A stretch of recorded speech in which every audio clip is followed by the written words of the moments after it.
Pero ¿es el tejido? Pues también más evidencia en este estudio muy reciente, en un estudio prospectivo de 30 años de duración, con el objetivo de investigar si los cambios degenerativos precoces en la zona lumbar son predictores muy a la larga de sufrir dolor, discapacidad y más cambios degenerativos.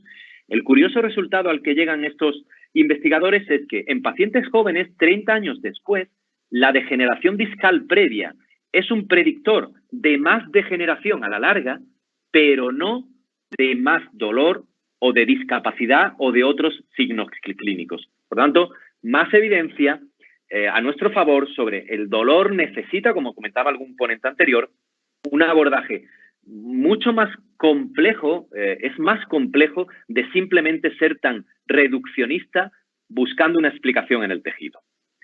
Pero claro, nos vamos a buscar signos en el cerebro, en el sistema nervioso central, que nos hablen de diferente forma de procesar ese dolor crónico en individuos que tienen ese dolor versus individuos que no lo tienen. Bueno, la evidencia nos dice que sí, que hay señales a nivel cortical, etcétera, diferentes en pacientes sometidos a dolor crónico o que padecen dolor crónico versus pacientes que no lo padecen, pero en otro estudio muy reciente se nos habla de la falta de fiabilidad que tienen las pruebas de resonancia magnética funcional para chequear los cambios en esa excitabilidad corticoespinal, en estas imágenes a nivel cerebral. ¿Qué quiero decir con esto?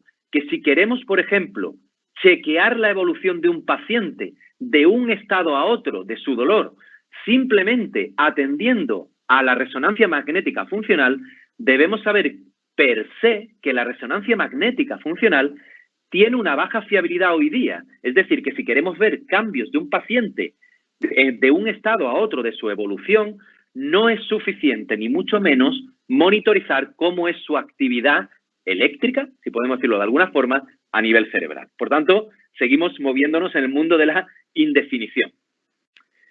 ¿Qué hacemos en el dolor crónico? ¿Intervenimos de forma pasiva o activa con nuestras técnicas de terapia física, etcétera? Bueno, cualquier técnica pasiva, yo he puesto ahí un pool de masaje, de estiramientos, de terapia manual, de tape, de punción seca. Cualquier técnica pasiva va a influir sobre la excitabilidad corticoespinal, ¿de acuerdo? En concreto, la mayoría de ellas van a tender a reducir la actividad corticoespinal. ¿Con esto qué quiero decir?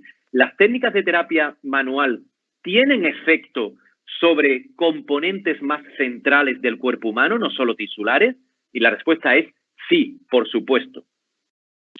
Pero, ¿y las estrategias activas en fisioterapia?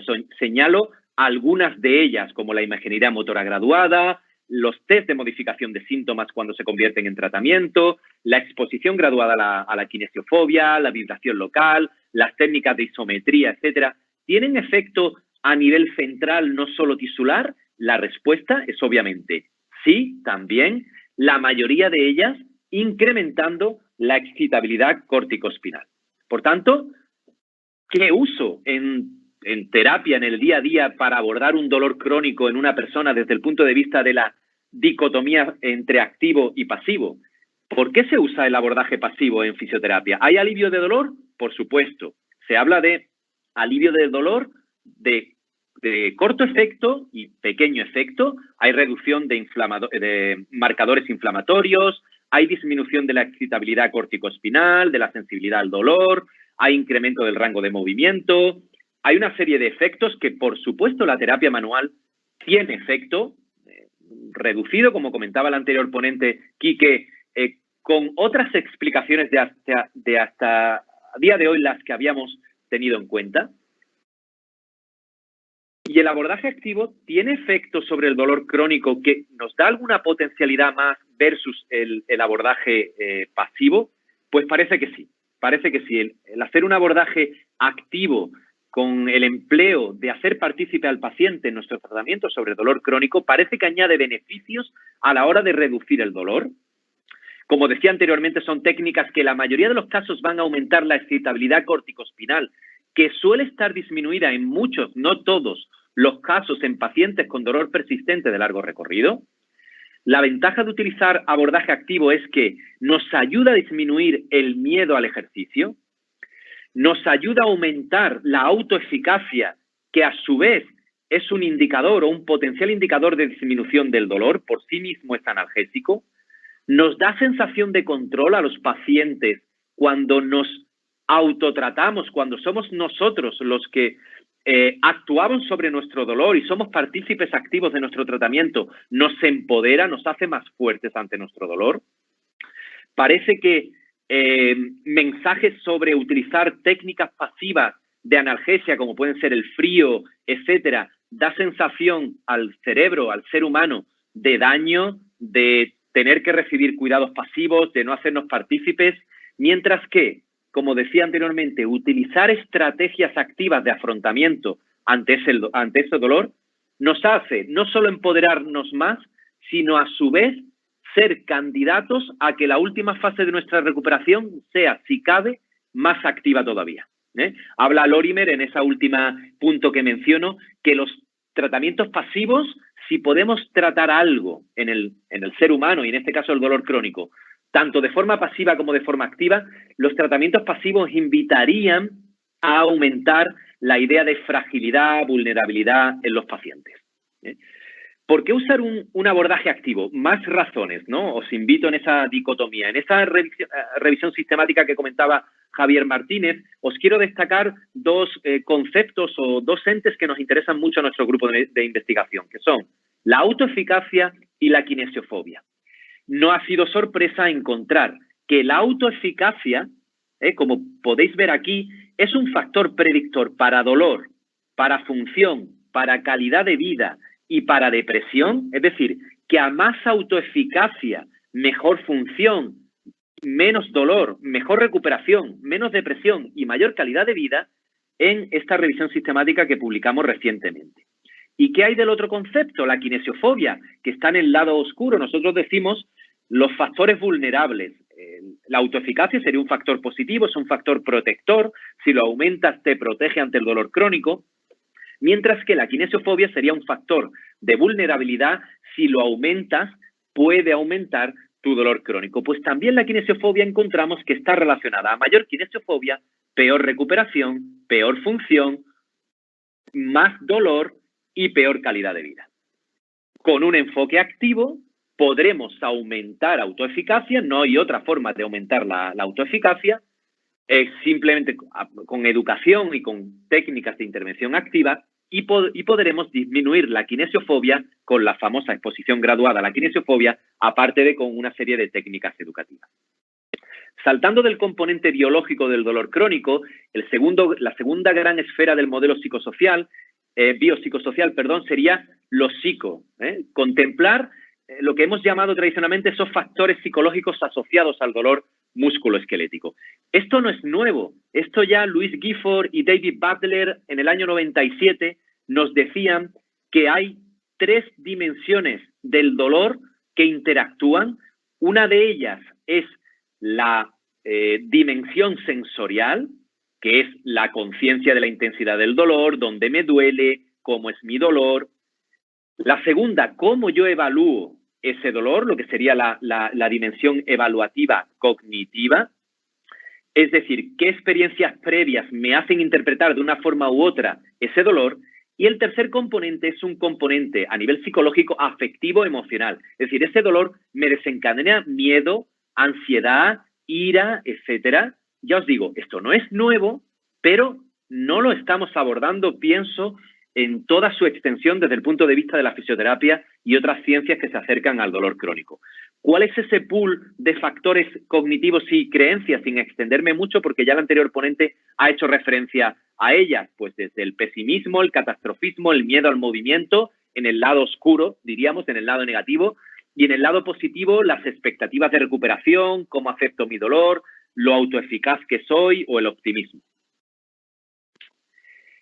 En este punto, ¿son verdaderamente importantes? ¿Qué fue antes? ¿El huevo o la gallina? ¿Qué es?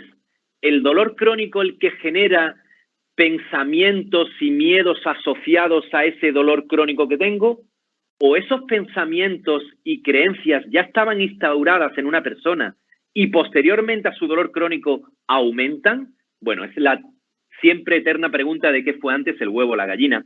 Aquí Linda Carroll en esta editorial da una serie de puntos muy interesantes. Por ejemplo, no creamos que todo en el dolor crónico, todo paciente con dolor crónico presenta una alteración de esas cogniciones y de esas emociones. No es así, no todo el mundo. Y a veces, además apunta Linda Carroll, que simplemente solucionando el evento doloroso con las técnicas tradicionales, en este caso estamos hablando de fisioterapia, remiten, a veces sin hacer ninguna intervención específica sobre una kinesiofobia o sobre una autoeficacia, a veces automáticamente la kinesiofobia disminuye y la autoeficacia aumenta sin hacer una intervención específica para esas creencias y cogniciones mal adaptadas. Pero a veces esa remisión no se consigue si no es haciendo intervenciones que yo señalo aquí abajo de bajo coste y de bajo riesgo. ¿Qué quiere decir? Que pequeñas intervenciones que tenemos muchos profesionales de la salud a nuestra mano, en este caso la fisioterapia, a la hora de modular esas creencias mal adaptadas y esos miedos, como por ejemplo, se comentaba anteriormente, la neurociencia del dolor, explicar por qué un dolor musculoesquelético puede estar afectando a una persona u otra, explicar y hacer una exposición gradual de esa persona al ejercicio, por ejemplo, son intervenciones que digo de bajo riesgo y bajo coste que nos pueden ayudar mucho si esas cogniciones y creencias están dificultando el proceso de recuperación en ese dolor crónico, que nos parece que siempre están presentes, pero no siempre están presentes. La última parte del modelo es la parte social. Es una parte, al menos en mi caso y con mucha gente que contacto, olvidada. Y vuelvo a lo mismo, viene del modelo biopsicosocial de hace muchísimos años. Se ha producido, hace muy poco tiempo, se ha publicado un comentario clínico con el título del modelo en activo de dolor, donde dos autores nos invitan a tener muy en cuenta que en este modelo biopsicosocial estamos dejando de lado lo que es el componente social, lo que hablan ellos de la interacción de la persona con el entorno. Y es tremendamente importante que cuando escuchamos a una persona con dolor crónico, sepamos en qué entorno se mueve. Yo creo que muchos de nosotros en clínica hemos visto pacientes que tienen dolor en un momento del día, en un sitio físico concreto. Me duele en casa, pero no me duele cuando voy a la clínica o no me voy cuando voy a hacer deporte con amigos. Es decir, el componente social del dolor es algo que se nos vuelva a recordar que tengamos en cuenta.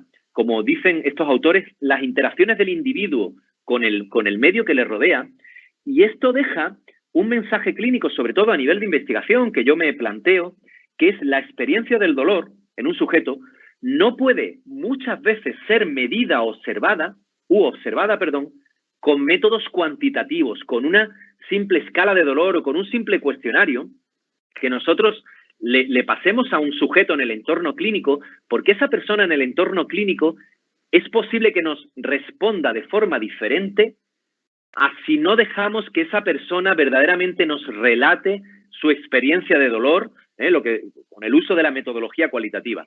Hay un gran freno, pienso, en investigación a captar el dolor y a medir el dolor, como decía anteriormente, de forma tan cuantitativa y tan fría, y hay que, pienso, es casi volver, no es nuevo, a utilizar metodología cualitativa para escuchar a la persona. Si no es de esta forma, nos va a costar a seguir respondiendo preguntas en torno al dolor crónico. ¿Y qué hay del placebo?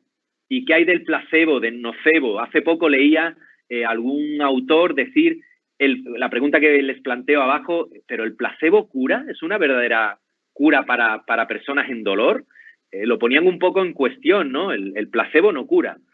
Bueno, yo lo primero que creo que hay que hacer es redefinir qué es placebo, o al menos quitar las etiquetas negativas de lo que hemos entendido siempre como placebo. Os pongo un ejemplo muy familiar en el mundo de la fisioterapia. Es que el kinesiotape lo que tiene solo es efecto placebo. No vale. ¿No vale? ¿Cómo que no vale? Genera lo que no conocemos, como decía Kike Jutz, son posiblemente sus mecanismos de acción, pero sí tiene un efecto. Prácticamente todo lo que hacemos enfrente de un individuo, de una persona, no puede ser ya placebo, porque lo queramos o no, estamos interaccionando con el cerebro de esa persona, y con esa persona en general. Yo en el aspecto clínico os invito en dolor crónico a que, por supuesto, utilicéis mucho, para mí, el mal llamado placebo. Técnicas, por ejemplo, a nivel de movimiento, como técnicas de foco externo, donde le pides al paciente que haga un squat, una sentadilla, mientras le estás hablando por otro sitio y le estás distrayendo la atención para que no focalice su atención en el dolor. ¿Es eso placebo? ¿Se utilizar un placebo? Pues si lo quieres llamar placebo, sí. Si lo quieres llamar utilizar un foco externo, llámalo. Pero eso ya es tratar el dolor, es disminuir un miedo, disminuir un dolor, aunque sea transitoriamente. Es obvio que estas técnicas de placebo se quedan cortas, pero en un primer momento de mucho miedo, de mucho dolor, etcétera, son tremendamente útiles en el manejo del dolor crónico musculoesquelético. ¿Y qué hay del nocebo, del poder de las palabras? También hay, lo sabéis, yo creo que la mayoría de los asistentes, gran cantidad de evidencia, de literatura y de coherencia que nos habla del poder de las palabras, tanto a nivel positivo como a nivel negativo, lo que sería el efecto nocebo. Hace muy poquito, hace días, se ha publicado un trabajo interesantísimo, que es que el efecto del ejercicio a nivel de hipoalgesia está mediado por la información previa que le das a un paciente que lo vas a exponer a ejercicio, de tal forma que si a un paciente le intentas conseguir analgesia utilizando ejercicio y el mensaje que le das antes de empezar el ejercicio es positivo, de que puede conseguir analgesia, se va a encontrar mejor después de realizar un ejercicio, ese grupo en este estudio obtuvo resultados significativamente mejores que aquellos que recibieron un mensaje neutro o un mensaje negativo del ejercicio. Posiblemente te encuentres más dolorido cuando acabes el ejercicio. Por tanto, es un ejemplo de los miles que hay, decenas, del poder de las palabras en el efecto sobre el dolor de un paciente. En este caso, el estudio era sobre sujetos sanos. ¿Alguna otra cuestión para generar debate y duda? ¿Verdaderamente estamos sobretratando a pacientes con dolor? Esto tampoco es nuevo. En el año 91 ya se hablaba de lo que se llama el sobrediagnóstico y el sobretratamiento. ¿Verdaderamente estamos sobrediagnosticando? Y no hablo a nivel médico, en absoluto solo. Hablo a nivel de fisioterapia también. ¿Estamos sobrediagnosticando en exceso a un paciente sin tener que ser necesario?